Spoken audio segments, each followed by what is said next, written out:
Hello everyone, my self doctor Rita Jain. आज हम NCERT 12th micro economics lesson 4 में इस बात का अध्ययन करेंगे कि कुल राजस्व, सीमांत राजस्व और औसत राजस्व अनुसूची की गणना किस प्रकार की जाती है। क्वेश्चन में आपको दिया गया है कि यदि किसी वस्तु की जो बाज़ार कीमत है वो कितनी है, 10 रुपये है, तो आप उसका कुल राजस्व कैसे निकालेंगे। यदि आपने पुराने वीडियो देखे हों तो आपको पता होगा कि कुल राजस्व क्या होता है, टोटल रेवेन्यू। आप किसी वस्तु को बेचें और आपको जो भी आय होगी उसे हम क्या कहेंगे, कुल राजस्व। दूसरा, अब ये कुल राजस्व की गणना कैसे करेंगे हम। यदि मान लो आपने 0 वस्तु बेची है तो आपकी आय कितनी हो जाएगी, 0 हो जाएगी। यदि आप एक वस्तु को बेचेंगे तो कुल राजस्व के लिए आपको क्या करना है कि जो वस्तु की कीमत है उसमें आपको Q यानी बेची गई इकाइयों का गुणा करना है। यदि आपने एक वस्तु बेची है और वस्तु की कीमत कितनी है, 10 रुपये है, तो 10 में हम किसका गुणा करेंगे, 1 का, तो हमें कुल राजस्व कितना प्राप्त होगा, 10।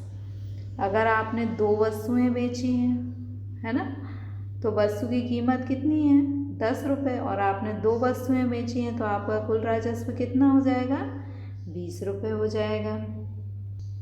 तो इस प्रकार हम कुल राजस्व की गणना करेंगे। यदि हम यहाँ क्या करेंगे, P लिख लेंगे कि वस्तु की कीमत कितनी है, 10 रुपये है।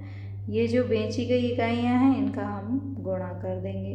तो ये आपका, जब 10 में 1 का गुणा करेंगे तो 10, 10 में 2 का गुणा करेंगे तो 20, 10 में 3 का गुणा करेंगे तो 30। तो इस प्रकार हम गुणा करके कुल राजस्व की गणना कर लेंगे।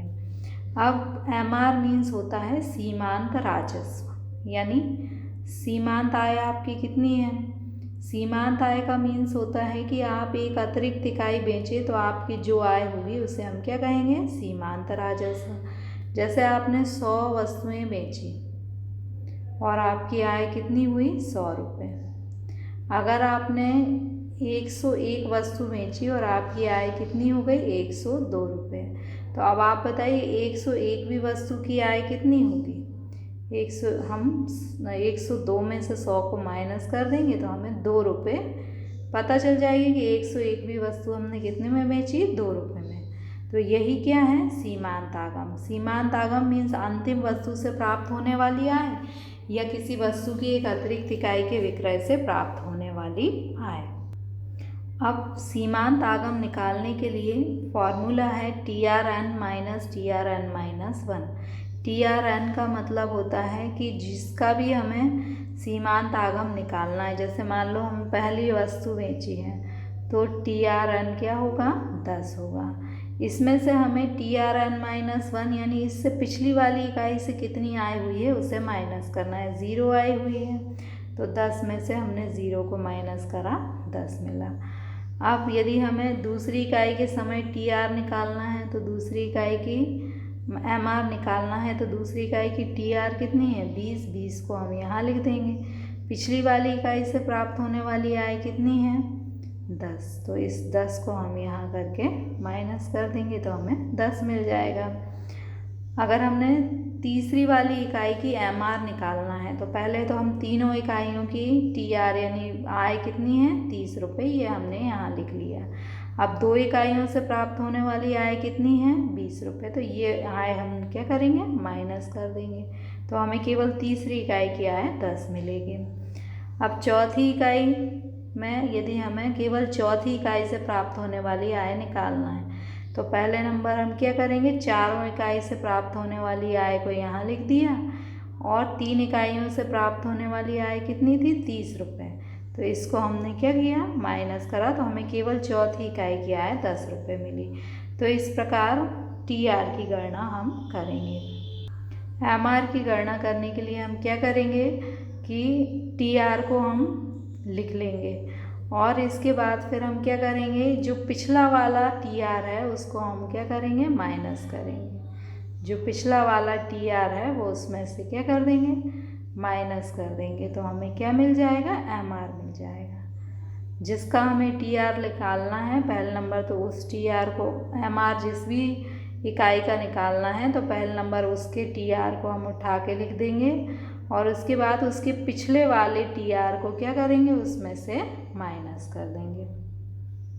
अब हम AR यानी एवरेज रेवेन्यू, औसत आगम, औसत राजस्व की गणना करेंगे। औसत राजस्व के लिए हमें क्या करना होता है, TR में भाग देना होता है Q का। ये है आपकी Q, ये है आपकी TR। TR कितना है आपका 10 है और 10 में यदि हम भाग देंगे किसका, 1 का, तो हमें कितना मिलेगा 10। 20 में हम भाग देंगे किसका, 2 का, तो हमें कितना मिलेगा 10। 30 में हम भाग देंगे 3 का, तो कितना मिलेगा 10। 40 में हम भाग देंगे 4 का, तो हमें मिलेगा 10। इस प्रकार हम TR में किसका भाग देंगे, Q यानी बेची गई इकाइयों का भाग देकर AR को ज्ञात कर सकते हैं। इस प्रकार हमने देखा कि TR के लिए हमने क्या किया कि जो कीमत थी उसमें बेची गई इकाइयों का गुणा किया, P इंटू Q से हमें क्या हुआ, TR मिला। MR की गणना के लिए हमने क्या किया, TR में से हमने माइनस किया किसको, TR में से हमने माइनस किया पिछले वाले TR को, तो हमें क्या मिल गया, MR प्राप्त हो गया। AR की गणना के लिए हमने क्या किया, TR को हमने भाग दिया Q से। ये आपका TR है, इसे हमने भाग किससे दिया, Q से। ये 10 को हमने यहाँ लिखा और इसको हमने भाग किससे दिया, 1 से, तो हमें क्या प्राप्त हो गया, AR प्राप्त हो गया। Question number 19. Calculate the total revenue, marginal revenue and average revenue schedule in the following table.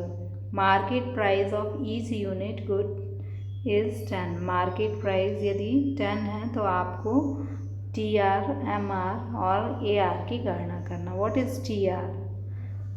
TR means total income get by sold all goods. When we sold one goods, market price is P. So what is the TR? Formula of TR is P into Q. P means market price of the good and Q means how many quantity sold. P is 10. We write here P 10. And Q, how many quantity sold? 1. So 10 into 1 equal to 10. So for getting TR we have to multiply price of the good into quantity of the good. So for calculating TR we have to multiply P into Q. P is given in the question 10 rupees P. So we write all of here 10 and multiply by the quantity of goods. When we sold quantity is 1, we multiply 1.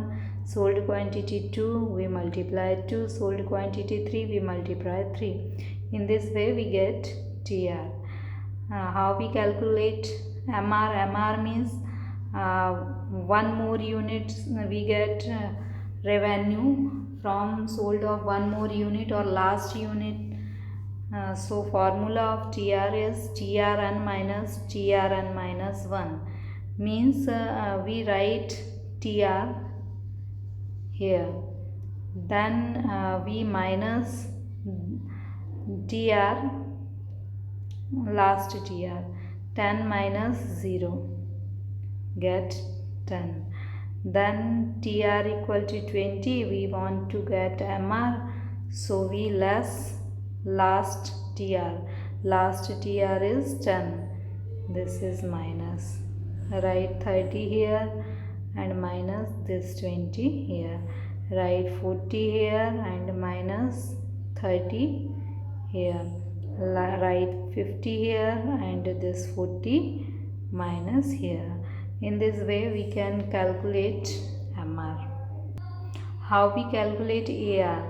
The formula of calculating AR is TR divided by Q. This is TR and this is Q. So 10 is divided by 1, we can get 10. 20 is divided by 2, get 10. 30 is divided by 3, get 10. In this way we can calculate AR. In short, for calculating TR, we have to multiply P into Q. P is given in the question and Q is this. 10 is multiplied by 1, 10 is a TR. How we calculate MR? MR means TR right here and last TR minus here. So we get MR. How we calculate AR? Formula of AR, TR divided by Q. First TR 10 divided by Q 1. So we get 10. In this way we can calculate AR. Okay, thank you.